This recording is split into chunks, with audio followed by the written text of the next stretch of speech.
నమస్తే రమగారు. నమస్తే జయ. రమగారు, భీష్మ ఏకాదశి ఈ హ్మ్. రోజు యొక్క విశిష్టత ఒక్కసారి. మాఘశుద్ధ ఏకాదశి. ఇది చాలా ప్రత్యేకమైన రోజు. ఏకాదశులు మనకి ప్రతి నెల 2 వస్తాయి. హ్మ్. శుద్ధ ఏకాదశి, బహుళ ఏకాదశి. 2 ఏకాదశులు సాధారణంగా ఏకాదశి నియమం అంటే ఉపవాసం ఉండటం, ఉపవసించటం, ఆహారం తీసుకోరు, బియ్యం తినకూడదని ఉంటుంది. మురాసురుడు అనే రాక్షసుడు ఈవేళ బియ్యంలో ప్రవేశిస్తాడని, ధాన్యం స్వీకరించకూడదని, అన్నానికి భిన్నం ఏదైనా రైస్ కాకుండా హుహు. ఉపవాసం చేసి విష్ణునామ సంకీర్తనతోటి రాత్రి జాగరణ చేసి ద్వాదశి నాడు పొద్దున్నే పారణ చేస్తే ఏకాదశి నియమం ఫలిస్తుందని చెప్తాం. విష్ణువుకి అత్యంత ప్రీతికరమైన రోజు. ఓకే. శ్రీ మహావిష్ణువుకి ప్రీత్యర్థమే ఏకాదశి ఉపవాసాలు చేయటం అనేది మనకి విధానం ముందు నుంచి ఉన్నది. ఒక్కొక్క ఏకాదశికి ఒక్కొక్క ప్రత్యేకత ఉంది.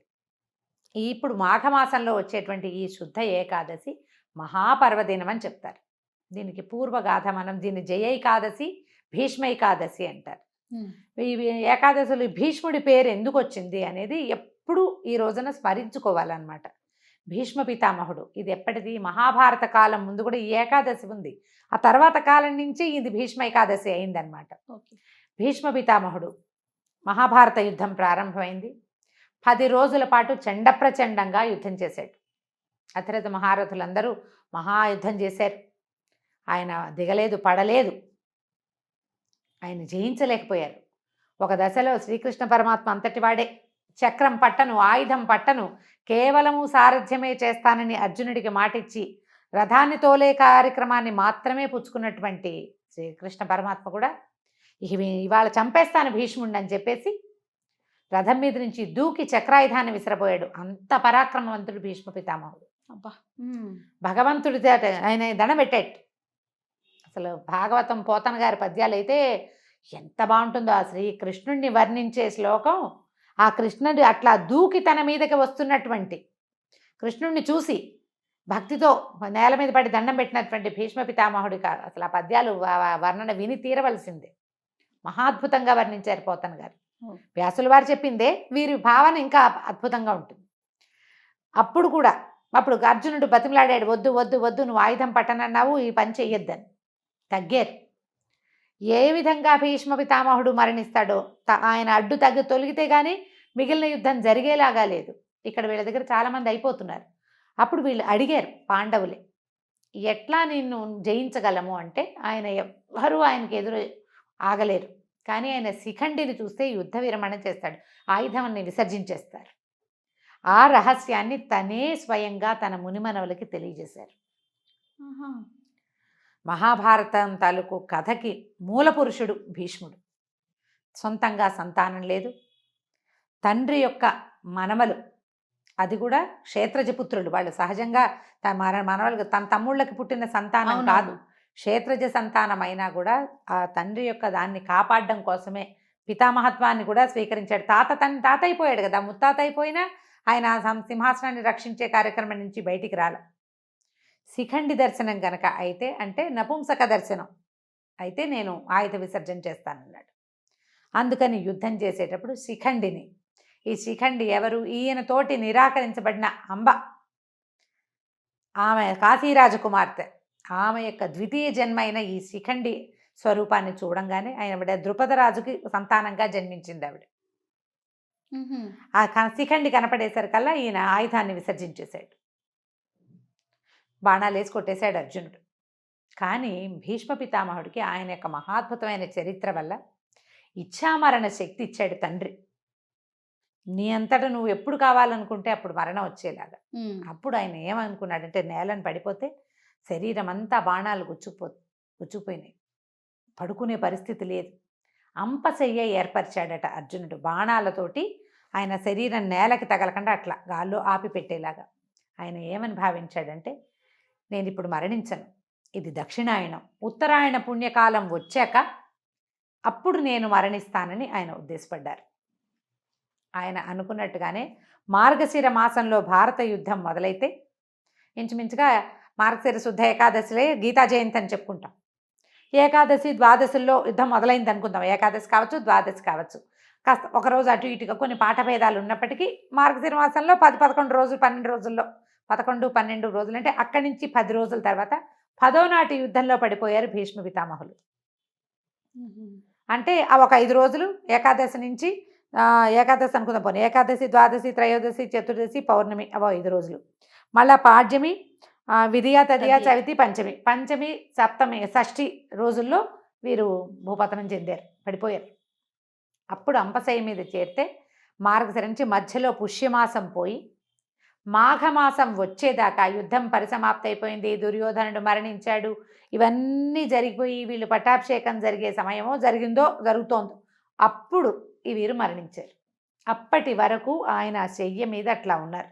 ఉత్తరాయణం కోసం సూర్యుడు ఉత్తర దిశ వైపుకి తిరిగే సమయం వరకు వేచి ఉండి ఆయన పూర్తిగా తిరిగాక ఉత్తర దిక్కుకి వాలిన తర్వాత అప్పుడు ఆయన అప్పుడు మరణిస్తే ఊర్ధ్వగతులు, ఉత్తమ గతులు లభిస్తాయి, ఈ జన్మానికి సాఫల్యం లభిస్తుందని ఆయన అట్లా ఉండిపోయారు. ఈ దశలోనే విష్ణు సహస్రనామాలు చెప్పారు. ఆహా, విష్ణు సహస్రనామాలు భీష్మ ఉవాచ అని ఉంటుంది. అవునవును, అవును. భీష్మ పితామహులు చెప్పింది. మా ధర్మరాజు తరచుగా ఆయన్ని సందర్శించి ఎన్నో ధర్మ సూక్ష్మాలు తెలుసుకున్నాడు ఆయన దగ్గర నుంచి. అయితే ఈ సప్తమి నాడు, రథసప్తమి నాడు మన సూర్యభగవానుడు ఉత్తర దిక్కుకు తిరిగిపోతాడు పూర్తిగా. అవును.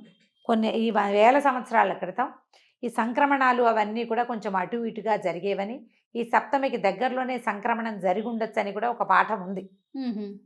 దాని మీద అంత గొప్ప వివరణ నాకు పెద్దగా అవగాహన లేదు, అక్కడక్కడ పెద్దవారి దగ్గర వినటమే.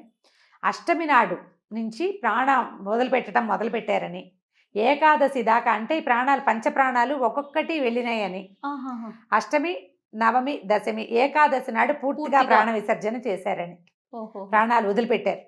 ఏమనాలని, ప్రాణోత్కర్షణ అలాంటి పదం ఒకటి వాడతారు. పూర్తిగా తన జీవాన్ని వదిలిపెట్టారని చెప్తారు. ఓకే. అష్టమి నుంచి ఏకాదశి దాకా ఈ దశ నడిచింది అని చెప్పే పాఠము ఉంది. మరి సప్తమి నాడే సూర్యుడు ఉత్తరం వైపుకి తిరిగిపోతే ఈయన ఏకాదశి దాకా ఎలా జీవించి ఉన్నారు? సూర్యుడిని చూడగానే వెళ్ళిపోవాలి కదా. ఇక్కడి నుంచి మొదలుపెట్టి అలా జరిగిందని ఒక పాఠం. అయితే వీరు ఇంత మహాభక్తులు భీష్ముడు, తర్వాత మహాద్భుతమైనటువంటి చరిత్ర కలిగిన వాడు, అత్యద్భుతమైన భక్తిపరాయణుడు, భగవంతుణ్ణి నేరుగా కంటితో చూడగలిగిన వాడు. ఆయన యొక్క మరణం ఏ రోజునైతే జరిగిందో ఆ రోజున ఆయన పేరుతోటే భగవత్ప్రీతికరమైనటువంటి ఏకాదశిని ఆయన పేరుతోటే పిలవాలని శ్రీకృష్ణ పరమాత్మ ఆదేశించారని చెప్తారు. ఇలాంటి ముక్తి, ఈ రకంగా ఇచ్ఛామరణంతో ముక్తిని సాధించగలిగిన వాళ్ళు ఇంకా ఎవ్వరూ మనకి ఏ కథలోనూ, ఏ చరిత్రలోనూ, ఏ పురాణంలోనూ చెప్పలేదు. అంత అత్యద్భుతమైన వ్యక్తి భీష్మ పితామహుడే. ఆయన చరిత్ర మొదటి నుంచి, ఆయన పుట్టుక నుంచి మరణం దాకా ప్రతి విషయము అత్యద్భుతంగానే ఉంటుంది. అయితే ఇంత అత్యద్భుతమైన వ్యక్తి ఇంత బాధాకరమైన మరణం కోసం వేచి ఉండే కార్యక్రమం ఎందుకు జరిగింది అంటే, ఎవరైనా కర్మశేషాన్ని అనుభవించవలసిందే. ఓహో, ఆయనది అనుభవించటానికే ఉన్నారేమో అంతేనంటారా? అనుకోవాలి. ఎందుకంటే ఈ ద్రౌపది వస్త్రాపహరణం జరిగేటప్పుడు, పాండవుల పట్ల అన్యాయం జరిగేటప్పుడు ఆయన కొంత మౌనాన్ని వహించాల్సి వచ్చింది. ఆ తప్పు ఏదైనా నివారించకపోవటము, అడ్డుకోకపోవటం కూడా పాపమే. స్వయంగా చేయకపోయినా కూడా ఆపలేకపోవటం, ఆ ఫలితాన్ని ఈ స్వరూపంలో అనుభవించడానికి సిద్ధపడ్డారు స్వచ్ఛందంగా. తన తప్పిదం ఉంది, ఆ తప్పిదాన్ని ఆయన స్వయంగా అనుభవించడానికి ఎంత సామర్థ్యం కావాలి.